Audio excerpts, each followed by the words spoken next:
Hi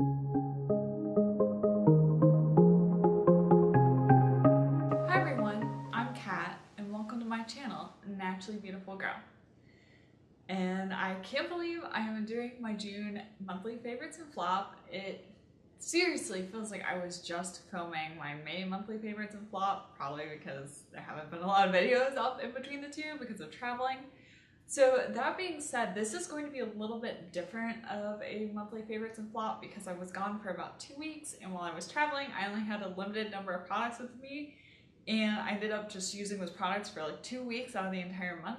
The thing about that was nice though is I feel like I really got to know those products. Like by the end of those 2 weeks I really had opinions about them. I either loved them or hated them. So I'm going to talk about some of the products I brought with me, also some products that I started using before leaving and then started using again after I got back, and just kind of do it that way. So that being said, I'm going to just jump in, and the first thing is actually not a product, but it is kind of one of the best things I've purchased in quite a while, and this is this makeup brush tree. It's like a drying tree for your makeup brushes, and I got this off of Amazon.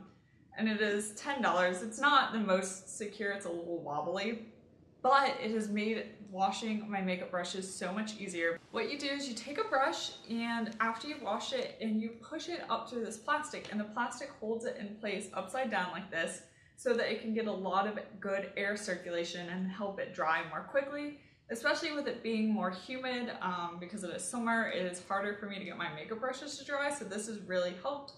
And also, I thought $10 for this to prolong the life of my brushes is also a really good investment, because by keeping it down like this, you're letting the water drain down and not getting inside the ferrule. And if you get water inside the ferrule, over time it'll loosen the glue in the ferrule and the brush and cause the bristles to fall out, which nobody really wants that. So I really like this, Amazon Prime 2-day shipping, $10. It has been totally worth it. The next thing that I've really been loving is this sunscreen, and this is from Graydon Skincare, and it is their Elements Daily Defense Pollution Plus Sunscreen. And this is a Canadian skincare brand. I actually found out about this from Jenna Catherine, and she had me when she said mattifying sunscreen. I was like, mattifying sunscreen? Those are like the two best words I've ever heard put together, because mattifying sunscreens don't really exist. Normally sunscreens make your face really oily. I have really oily skin. When I put sunscreen on, it just gets oily faster and faster. But when she said that, I was like, okay, I have to try this. And I went ahead and purchased the full size of this because it is a Canadian product. The only people that had samples of this were Canadian companies, like Canadian beauty websites or Graydon Skincare themselves. And by the time I purchased the sample and paid for Canadian shipping, it was going to be $20, and then the full size of it was just $30. So I figured I would just purchase the full size, because if I didn't like it on my face, I could use it on my body. It's sunscreen, it'll work. So it uses non-nano zinc oxide as the main sunscreen ingredient. It doesn't say on here, I can't remember what SPF it is. I can let you know in the description bar down below what SPF it is. I've been loving this. Like, it is truly a mattifying sunscreen. Granted, it's not as mattifying as when you think of something being mattifying, but it is a lot more matte than other sunscreens. And I put it on under foundation. So I've been trying out some new foundations recently for you guys, and some of those don't contain sunscreen. And actually what gave me the courage to go ahead and try those is because I have this, because I know now that I have a good sunscreen base. And all the foundations I've tried have worn really well on top of this. I've tried it with and without this, and they've all worn really well on top of this. This doesn't seem to irritate my skin. It doesn't make my face get more oily faster. The Hidden Beauty Sun Prep definitely does make my face get a little bit oilier faster, as well as the Suntegrity tinted moisturizer. Those both do make my skin get oilier faster. This doesn't. Yeah, I really, really like this. And also, I like the idea too of a sunscreen being made by a brand that's focused on skincare.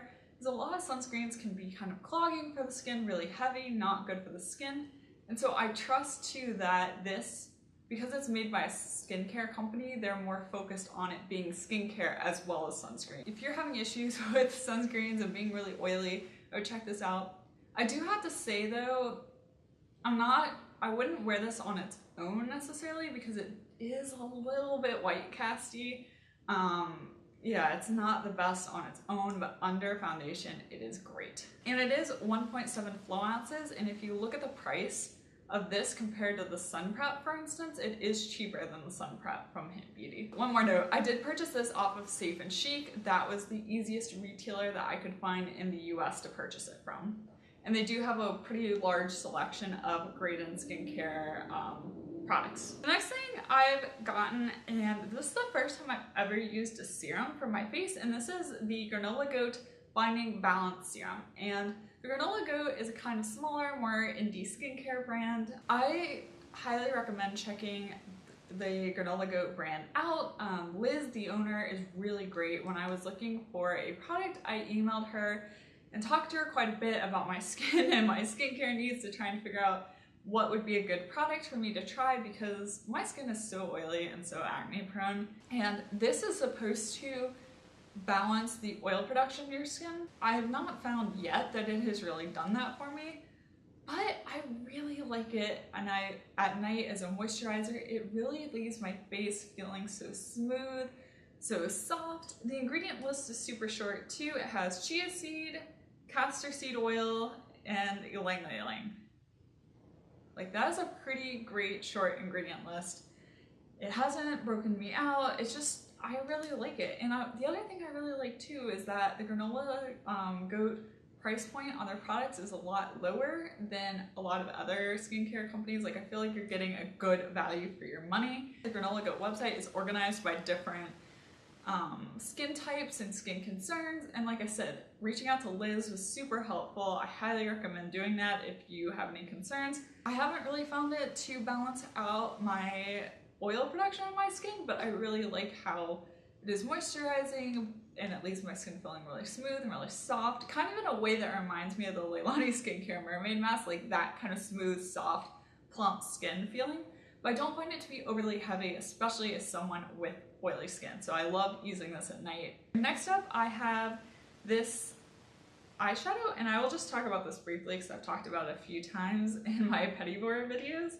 And this is the Han Skincare Eyeshadow and Sunset. I really love this color. I love the way it wears on me. I think it's really easy to do a quick and easy eyeshadow look using this eyeshadow, and for instance, I'll just use this in Root Sweet Tea, done. And the price point on this is really great as well. I'm very impressed, and I've really been loving this. When I'm in a hurry, I grab for this eyeshadow, and my eyeshadow looks great really quickly, really easily. Next up, I have the 100% Pure Pretty Naked palette, and I purchased this in preparation for going to Spain because I wanted a palette that had a blush, that had a highlighter, that had eyeshadows, that was all in one. All I would need to take with me is this. And I have to say, some people had commented on one of my videos to be careful with it, that some people had issues with it breaking while traveling. I didn't. It has come back in one piece without any problems. At first when I got this, it wasn't my favorite. At first when I was playing around with this, I didn't think the colors were that pigmented, especially with regards to these two eyeshadows. These are still not necessarily my favorite, but what I really come to love is this blush right here. And I have that blush on. Actually, I'm using this whole palette on my eyes and on my as blush today. I don't have the highlighter on as highlighter. I do have it on actually as my lid shade today. But I really love this blush because it's really great. It's kind of a cross between a blush and a bronzer. It gives like a nice flush, but it's not pinky. It has like a little bit of warmth, kind of brown warmth to it. So it also gives you just like a flushed, sun-kissed look, and I love it. This was such a great color for in Spain. I really was not wearing much makeup. I brought makeup with me, but I didn't actually wear eyeshadow most days, but I would just put on my Physicians Formula CC cream, Alima Pure setting powder, and then dust a little bit of this blush on, do my eyebrows, put on a little mascara, and I was good to go. And I really have come to love this blush. Also, this highlighter too, I liked it a lot more than I thought. I thought looking in the pan it was going to be super pinky, and it is. It definitely does have a pink cast on me, but it's not overly pink. Like, you don't see a pink stripe on my cheek when I'm using it. These two eyeshadows, I could kind of take or leave them. I like to mix this one here and this one in my crease. That's what I used as my crease shade today. This one is really, really great. I absolutely love this one. Here, I'll swatch it for you because it doesn't really do it justice in the pan, but here it is swatched. I really love this eyeshadow on the eyelid. This one is a little too cool toned. I don't like it. It gets kind of gray on me. But overall, I'm really happy with this palette. I've really been enjoying it. Even since I've gotten back, like I've reached for this multiple times since I've been back because it's just a quick, easy palette. It's more natural looking than the Pretty Naked 2 palette. So if you want something a little bit more natural, a little bit more everyday, this is really great. But I do have to say, if you have a deeper skin tone, I don't think this would be a good palette. I think it is definitely more suited for a fair to light skin tone because the colors are fairly light and not ridiculously pigmented. So, but I have really been liking this, and I don't feel like it's a duplicate for the Pretty Naked 2 palette. I feel like they're both very distinct and I like them for separate reasons. So I got a sample of the Suntegrity Lip CPR in the shade Sunburst Pink, and that is what I'm wearing today. I really, and here's what the sample is, I got it from Vapour, and I really have been loving this lip CPR. So I got it to bring with me to Spain because it is SPF 30, and I thought it'd be really nice to have a lip color with sun protection because, you know, I was running around a lot in the sun in Spain, and I have been loving this. First of all, it is really pigmented, as you can see. Like, it is so much more pigmented than I was expecting. I love it. Also, I love the shade of pink. It is so much fun. It's a little bit bright, it's very summery. It is much longer lasting than I anticipated. Like, I expected it to be kind of like a lip balm or something, but it dries down a bit and it really stays on my lips. I've absolutely been loving it. This sample, I believe, was like $3, and I've been using it in Spain. I've been using it since I got back, and I still have a ton in this pot. So if you don't want to go ahead and purchase a full size, because they are, I think they're in the $25, $27 price range, so they are kind of expensive. I highly recommend picking up a sample from Vapour to use during the summer if you're going on vacation, you're going to the beach. I highly recommend this. I love it. And yeah, I was kind of surprised by how much I like it. Also, it doesn't taste like sunscreen, which is really nice too. So yeah, I've really been surprised by how much I love it. Another more affordable version of a lip balm lip tint with sunscreen is the new one from Pacifica, and this is SPF 30 as well, and I have the shade here in peach, and I believe this is around $5 at Target. And obviously the packaging is not like super fancy, like this is plastic, and you just kind of get this like big blob of it. It's kind of big. It's my main complaint with this. It's kind of big to get on your lips and stay in the lines of your lips, but it does work really well. It has a really nice lip tint as well. This is more of a peachy color, more nude, and it lasts really well on your lips. Doesn't taste like sunscreen. My only complaint with it, other than the fact that it's really big, is that I don't know if you can see here on the tube, but it's kind of textured a little bit. It's not a smooth product. It's kind of a little lumpy, but you can get it smoothed down on your lips. Like, it doesn't look lumpy on your lips. It just feels kind of lumpy when you're applying it.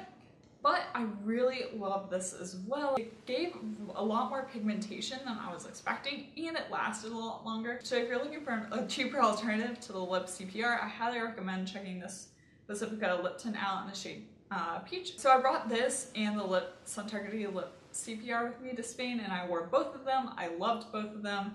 Really great product for the summer especially, and you can pick it up at Target. I got mine at my Target store, so it's a really, really great product. These two I've talked about before, and so I'm going to keep it brief.